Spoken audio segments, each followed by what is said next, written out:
રાજકોટ આગકાંડની ઘટના બાદ તંત્ર સફાળું જાગ્યું છે। અમદાવાદમાં સ્કૂલ વાન અને સ્કૂલ રિક્ષામાં સુરક્ષાના પાસા ચકાસવાના આદેશ કરાયા છે।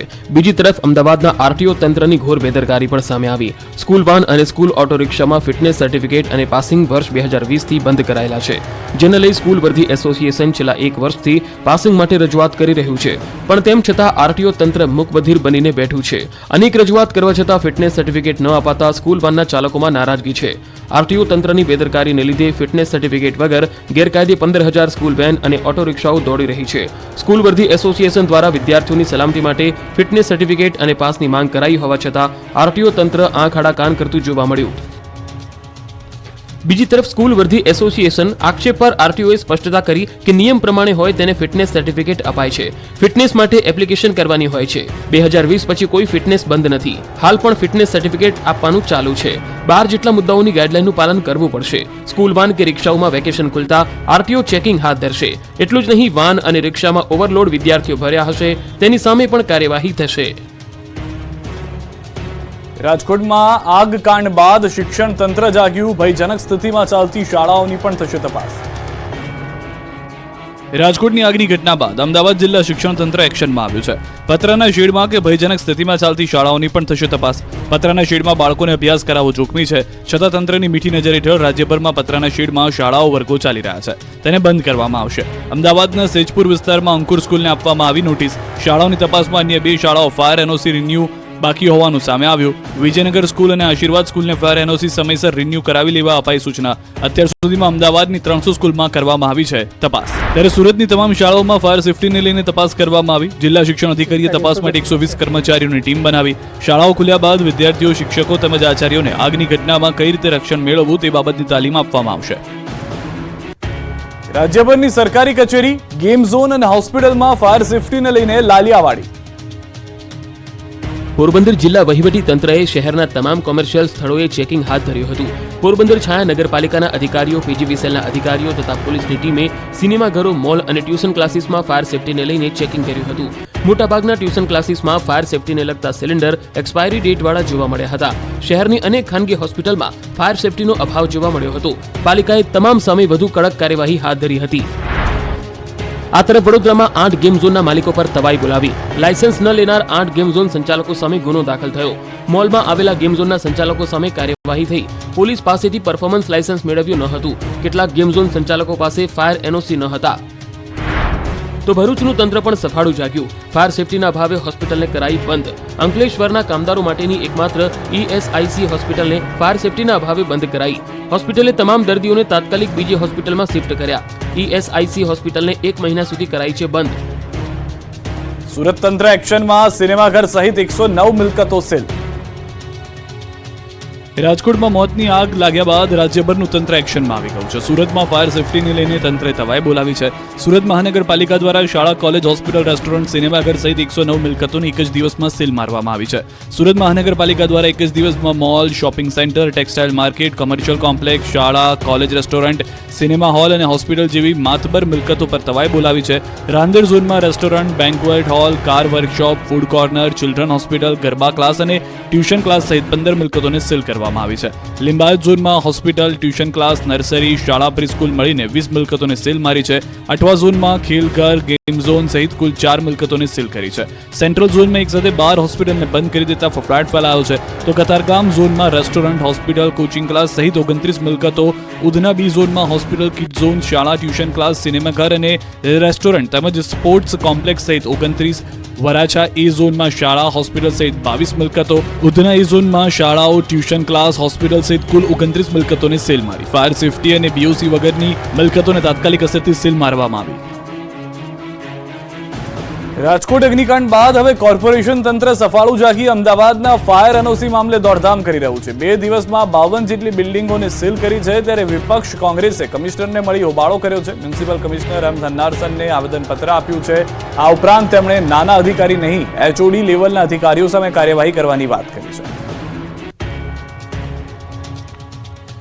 ચોટીલામાં આખલાનો આતંક, મહિલા પર કર્યો હુમલો। સુરેન્દ્રનગરના ચોટીલામાં રખડતા આખલાએ આતંક મચાવ્યો છે.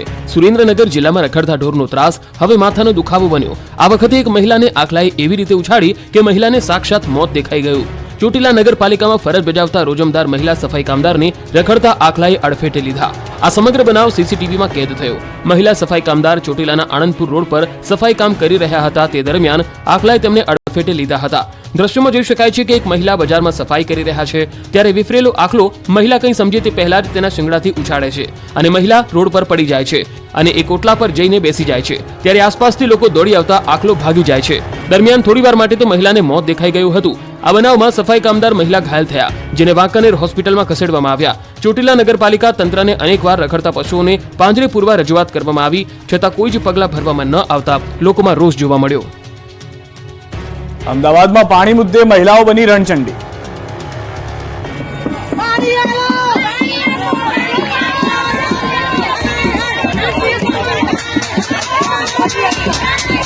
આ દ્રશ્યો છે કહેવાતા સ્માર્ટ શહેર અમદાવાદના. નળ ત્યાં જળ, ઘરે ઘરે પાણી પહોંચાડવાની મોટી મોટી વાતો, પરંતુ નરી વાસ્તવિકતા તો એ છે કે સ્માર્ટ શહેરમાં જેમની ગણતરી થાય છે તેવા શહેર અમદાવાદમાં પણ તંત્ર પાણી પહોંચાડી શકતું નથી. અમદાવાદના ગોમતીપુર વિસ્તારમાં છેલ્લા કેટલાય દિવસથી પાણી નહીં આપવામાં આવતા મહિલાઓ વિફરી હતી.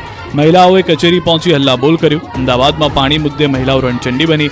મહિલાઓએ એમસીના કર્મચારીને ધક્કે ચડાવ્યા. ગોમતીપુર સબ ઝોનલ કચેરી ઓફિસમાં તોડફોડ કરીને ઓફિસમાં રહેલ ફર્નિચર બહાર ફેંકી દેવામાં આવ્યું. સાથે જ મહિલાઓએ ખાલી ઢોલ અને થાળી વેલણ સાથે વિરોધ પ્રદર્શન કર્યું. અચાનક હલ્લાબોલ થતા પોલીસને બોલાવવાની ફરજ પડી. સાણંદના ભાજપના પૂર્વ તાલુકા પંચાયત પ્રમુખની દાદાગીરી. અમદાવાદના સાણંદમાં ભાજપના નેતાની દાદાગીરી સામે આવી છે.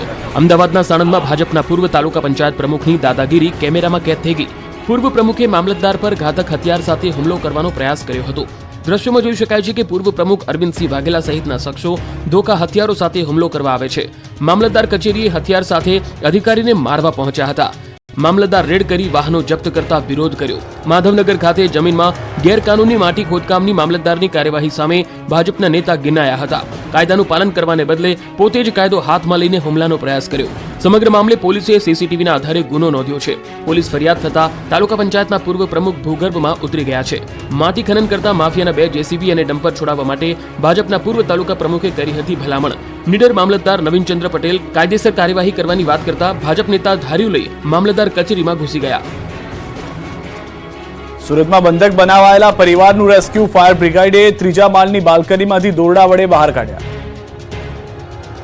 ભાગળ બુંદેલા વાડ ખાતે આવેલા એક મકાનમાં રહેતા મુસ્લિમ પરિવારને એક રૂમમાં બંધ અને દરવાજો લોક કરી અજાણ્યા તસ્કરો ચોરી કરી ફરાર થઈ ગયા. આ બનાવની જાણ ફાયર બ્રિગેડની કરવામાં આવતા ઘાંચી શેરીના ફાયર ઓફિસર સ્થળે ઘસી આવ્યા હતા અને દરવાજાનું લોક ખોલીને મુસ્લિમ પરિવારના સભ્યોને હિમખેમ બહાર કાઢ્યા હતા. ભાગળ બુંદેલા વાડ બ્રાહ્મણપુરી ખાતે 3 માળના મકાનમાં મુસ્લિમ પરિવાર રહે છે. બીજા માળ પર રહેતા શેખ પરિવારના 5 સભ્યોને એક જુદા રૂમમાં પૂરી દઈને બહારથી લોક કરી અજાણ્યા તસ્કરો ચોરી કરીને ફરાર થઈ ગયા. ફાયરની ટીમે ત્રીજા માળની બાલ્કનીમાંથી દોરડા વડે બીજા માળ ઉતરીને દરવાજો ખોલીને મુસ્લિમ પરિવારના સભ્યોને બહાર કાઢ્યા. બાલ્કનીમાંથી દોરડા વડે ઉતરીને દરવાજો ખોલી પરિવારના સભ્યોને બહાર કાઢવામાં આવતા પરિવારનું રેસ્ક્યુ કરવામાં આવ્યું હતું. ઘરમાંથી ચોરી થઈ હોવાનું પણ બાદમાં ખ્યાલ આવ્યો. વડોદરામાં રિક્ષામાં દારૂની મહેફિલ જામી. રિક્ષામાં દારૂની પાર્ટી માણી યુવકે મચાવી ધમાલ. વડોદરાના જાહેર માર્ગ પર દારૂની મહેફિલ જમાવનારા તોફાનીઓને પોલીસે અટકાયત કરી છે. બનાવ અંગેની મળતી વિગત પ્રમાણે માર્કેટ 4 રસ્તા નજીક નશામાં ધૂત યુવકોએ રિક્ષામાં દારૂની મોજ માણ્યા બાદ તોફાન મચાવ્યું હતું. આ ઘટનાને પગલે આસપાસના લોકો મોટી સંખ્યામાં પહોંચ્યા હતા અને તોફાન મચાવી રહેલા યુવકોને કાબૂમાં લેવાનો પ્રયાસ કર્યો હતો. જોકે બનાવ અંગેની જાણ થતાં જ આ તરફ પોલીસ કાફલો પણ ઘટના સ્થળે જવા પહોંચ્યો હતો અને તમામ તોફાનીઓની અટકાયત કરી હતી. જોકે ઘટનામાં નવાઈની બાબત એ હતી કે રિક્ષામાં દારૂની મોજ માણેલા યુવકોને રાહદારીઓએ ઠપકો આપતા તેમણે તીક્ષ્ણ હથિયાર બતાવ્યું હતું. સાથે જ રિક્ષામાંથી નશાકારક પીણું પણ મળી આવ્યું છે. રાજકોટના ફાયર અધિકારી બીજે ઢેબાના ઘરે એસીબીની તપાસ. ફાયર અધિકારીના ઘરે એસીબીએ તપાસ હાથ ધરી છે. કોડિયારનગર ખાતેના રહેણાંક મકાન ખાતે પહોંચી છે એસીબીની ટીમ. એસીબીએ અધિકારીને ઘરે કરી ઝીણવટભરી તપાસ. તપાસ બાદ બીજે ઢેબાને ત્યાંથી એસીબીની ટીમ રવાના થઈ ચૂકી છે. બીજે ઢેબા એ ફાયર ઓફિસર જેની વાત આજે કરવામાં આવી હતી. સૌથી વધારે મહત્વની વાત તે માટે પણ થઈ કે ખુદ રામભાઈ મોકરિયા ભાજપના રાજ્યસભાના સાંસદ, જેઓએ કહ્યું કે જ્યારે હું એક ફક્ત બિઝનેસમેન હતો ત્યારે મારે 70,000 રૂપિયા એનઓસી માટે મોકલવા પડ્યા હતા અને તે વાત બાદ મામલો વધુ બિચકતો જોવા મળ્યો. ફાયર ઓફિસરને પૈસા આપવા પડે છે એનઓસી માટે તેવા સવાલ ઉભા થઈ ગયા હતા. લોકસભા પરિણામની હવે ઘડીઓ ગણાઈ રહી છે, ત્યારે પરિણામને લઈને મતગણતરી કેન્દ્રો પર તૈયારીઓને આખરી ઓપ અપાયો. દેશમાં લોકસભાની ચૂંટણીના પરિણામને હવે ગણતરીના દિવસો બાકી છે. પરિણામને લઈને કાઉન્ટડાઉન શરૂ થઈ ગયું છે. તંત્ર પણ મતગણતરીને લઈને સજ્જ બની ગયું છે. ત્યારે ગુજરાતમાં પણ ચૂંટણી પંચ મતગણતરીને લઈને તૈયાર થઈ ગયું છે. 4 જૂને મતગણતરી થવાની છે તે પહેલા ગુજરાતના મતગણતરી કેન્દ્રો પર તૈયારીઓને આખરી ઓપ આપી દેવાયો છે. ગુજરાતના મુખ્ય નિર્વાચન અધિકારી પી ભારતીએ અમદાવાદ ખાતે મતગણતરી કેન્દ્રની મુલાકાત લીધી હતી. અમદાવાદ પૂર્વ લોકસભા બેઠક માટે એલડી એન્જિનિયરિંગ કોલેજ ખાતે તૈયારીઓની સમીક્ષા કરી હતી. અમદાવાદ પશ્ચિમ લોકસભા બેઠક માટે ગુજરાત કોલેજ ખાતે તૈયારીઓની સમીક્ષા કરી. સંયુક્ત મુખ્ય નિર્વાચન અધિકારી, કલેક્ટર અને જિલ્લા વિકાસ અધિકારીની ઉપસ્થિતિમાં સમીક્ષા કરવામાં આવી. કરજણમાં સરવાળા ગામે મગરનો વધ્યો ત્રાસ, દરરોજ મગરનો સામનો કરતા ખેડૂતો. વડોદરામાં તાતને સતાવી રહ્યો છે મગરોનો ત્રાસ. વડોદરાના કરજણમાં સરવાળા ગામના ખેડૂતો સતત ભયની પરિસ્થિતિમાં પોતાના જીવના જોખમે ખેતી અને પશુપાલન કરવા મજબૂર બન્યા છે. સરવાળા ગામની ઢાઢર નદીમાં મગરોનું સામ્રાજ્ય છે, પણ દરરોજ ઘરેથી ખેતરે જતી વખતે ખેડૂતોને મગરોનો સામનો કરવો પડે છે. 1-2 દિવસે મગરોના જીવલેણ હુમલાનો તાત અને પશુઓ ભોગ બની રહ્યા છે. એવું નથી કે નદી પર કોઝવે બનાવવાના તંત્રને રજૂઆત નથી કરાય, એવું પણ નથી કે પોતાનો જીવ બચાવવા ખેડૂતો દ્વારા કોઈ પ્રયત્ન નથી કરાયો. એકવાર નહીં પણ અનેકવાર રજૂઆત કરવા છતાં કોઈ સહાય ન મળતા ખેડૂતોને નદીમાં જાતે જ પગદંડી બનવા મજબૂર થવું પડી રહ્યું છે. જો કે ચોમાસામાં આ પગદંડી પાણીમાં ગરકાવ થતા ખેડૂતોની મુશ્કેલીમાં પારાવાર વધારો થશે. પગદંડી પાણીમાં ગરકાવ થતા ખેડૂતોને 4 કિલોમીટર ફરીને પોતાના ખેતરે જવાનો વારો આવશે. ધોરાજીના ગામડાઓમાં ચેકડેમ બન્યા જર્જરિત, ખેડૂતોની ચિંતા વધી. એક તરફ કાળઝાળ ગરમી અને બદલાતા વાતાવરણના લીધે પાકને નુકસાન થયું છે, તો બીજી તરફ રાજકોટ જિલ્લાના ધોરાજી પંથકમાં અનેક ચેકડેમ બિસ્માર હાલતમાં છે. ચેકડેમમાં મસમોટી તિરાડો પડી ગઈ છે. ખેડૂતોના હિત અને ખાસ કરીને ખેતી માટે પાણીનો સંગ્રહ કરવા સરકારે અનેક ચેકડેમ બનાવ્યા છે. ત્યારે ખેડૂતોને પણ આશા હતી કે ચેકડેમમાં ચોમાસામાં વરસાદના પાણીનો સંગ્રહ થશે, પરંતુ બિસ્માર હાલતમાં પડેલા ચેકડેમને લીધે તાતની આશા પર પણ પાણી ફરી વળ્યું છે. ધોરાજી આસપાસના વિસ્તારના ચેકડેમોની કે અન્ય એક ચેકડેમની સ્થિતિ એટલી હદ સુધી બિસ્માર છે કે એક વરસાદ આવશે તો જ ચેકડેમ તૂટી જશે. ચેકડેમમાં આરસીસીનો ભાગ તૂટી ગયો છે. ચેકડેમના બાંધકામમાં ઉપયોગમાં લેવાયેલ પથ્થર દેખાવા લાગ્યા છે. ચેકડેમની સાઈડના ભાગમાં ગાબડા પડી ગયા છે. આમ જો વરસાદનું પાણી સંગ્રહ થાય એવી સ્થિતિ નથી, વરસાદનું પાણી વહી જાય એવી સ્થિતિમાં છે, જેને લઈને તાત્કાલિક ધોરણે ચેકડેમ રિપેરિંગ કરવાની ખેડૂતો માંગ કરી રહ્યા છે. તંત્રના પાપે જામનગરની પોસ્ટ ઓફિસમાં ગરમીથી લોકો ત્રાસ. જામનગરના મુખ્ય પોસ્ટ ઓફિસમાં ગરમી વચ્ચે લોકો ત્રસ્ત બન્યા. અપૂરતા સ્ટાફના હિસાબે લોકોને પોસ્ટની સેવા મેળવવામાં પડી રહી છે પારાવાર હાલાકીઓ. આધાર કાર્ડ માટે સવારથી જ અરજદારો કતારો લગાવી બપોર સુધી બેઠેલા જોવા મળ્યા હતા, જ્યારે કે મુખ્ય પોસ્ટ ઓફિસમાં લોકો માટે વેઇટિંગ એરિયામાં પીવાના પાણીની પણ વ્યવસ્થાનો અભાવ જોવા મળ્યો હતો. અને આ કાર્યવાહી જ્યારે વાત કરવામાં આવી તો તંત્ર તરફથી કોઈ જવાબ ન આપવામાં આવ્યો. પોસ્ટ ઓફિસ તરફથી ફક્ત એક જ જવાબ છે કે ઓછા સ્ટાફના કારણે આ પરિસ્થિતિનો સામનો કરવો પડશે. જામનગર વીજ તંત્રની ઘોર બેદરકારી સામે આવી છે. શહેરમાં અનેક જગ્યાએ વીજ ટ્રાન્સફોર્મર પાસે ખુલ્લા ફ્યુઝ બોક્સ જોવા મળ્યા છે. અનેક જગ્યાએ વીજ તારો પણ ઢીલા ઢબ જોવા મળ્યા હતા. ચોમાસું નજીક છે ત્યારે વીજ ટ્રાન્સફોર્મર આસપાસ ખુલ્લા વાયર અને યોગ્ય અર્થિંગ પણ ન હોવાનું જાણવા મળ્યું છે. લોકસભા સામાન્ય ચૂંટણીના પરિણામને હવે માત્ર ગણતરીના દિવસો જ બાકી છે, ત્યારે કચ્છના ભુજમાં આવેલ એક મીઠાઈની વેપારીને લોકોને નિઃશુલ્ક જલેબી ખવડાવશે. તેઓનું કહેવું છે કે જો ભાજપ 400 પાર બેઠક લાવશે તો તેઓ તમામને ખવડાવશે ફ્રીમાં જલેબી.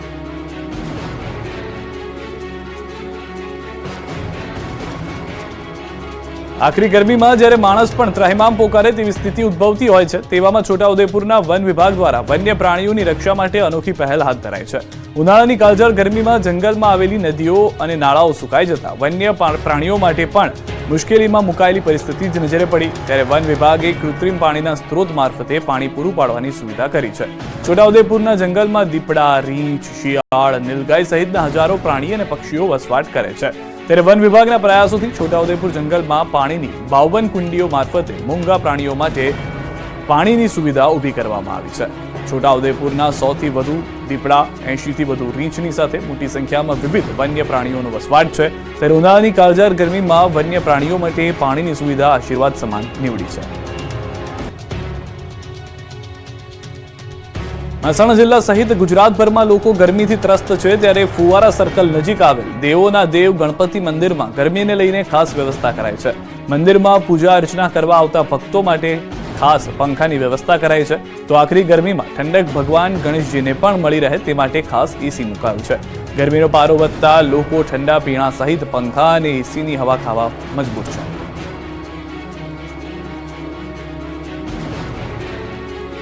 રાજકોટમાં બનેલી ફાયરની ઘટના બાદ ભાવનગર મહાનગરપાલિકાનું તંત્ર સફાળું જાગ્યું છે અને ફાયરની એનઓસી નહીં ધરાવતા તેમજ અપૂરતા સાધનો ધરાવતા યુનિટો અને એકમોને સીલ મારવામાં આવી રહ્યા છે. પણ ભાવનગરની કલેક્ટર કચેરીમાં આવેલ ડિઝાસ્ટર વિભાગની કચેરીમાં જ અપૂરતા ફાયર સેફટીના સાધનો અને જર્જરિત બિલ્ડિંગ હોવાથી અહીં કામ કરનાર લોકો જ ડિઝાસ્ટર વિભાગની મદદ માંગે તેવી સ્થિતિનું નિર્માણ થયું છે. કચેરીમાં ઠેર ઠેર ગાબડા જોવા મળી રહ્યા છે, જ્યારે ફાયર સેફટીના નામે ફક્ત 2-3 એક્સટિંગ્યુશરથી મન મનાવી લેવાયું છે. અમદાવાદમાં ગરમીના કારણે રિક્ષા ચાલકો પરેશાન બન્યા છે. 11 વાગ્યાથી લઈને સાંજે 7 વાગ્યા સુધી રિક્ષા ચાલકોને ધંધો નથી થતો. ગરમીના કારણે પેસેન્જર બહાર ન નીકળતા હોવાના કારણે રિક્ષા ચાલકોને હાલાકી પડી રહી છે. માંડ દિવસમાં 200 થી 300 રૂપિયાની કમાણી થતા રિક્ષા ચાલકો ચિંતામાં મુકાયા છે. વેકેશન અને ગરમીના કારણે રિક્ષા ચાલકોના રોજગાર પર અસર પડી રહી છે. અમદાવાદના રિક્ષા ચાલકો રિક્ષા સ્ટેન્ડ પર આરામ ફરમાવતા જોવા મળ્યા હતા.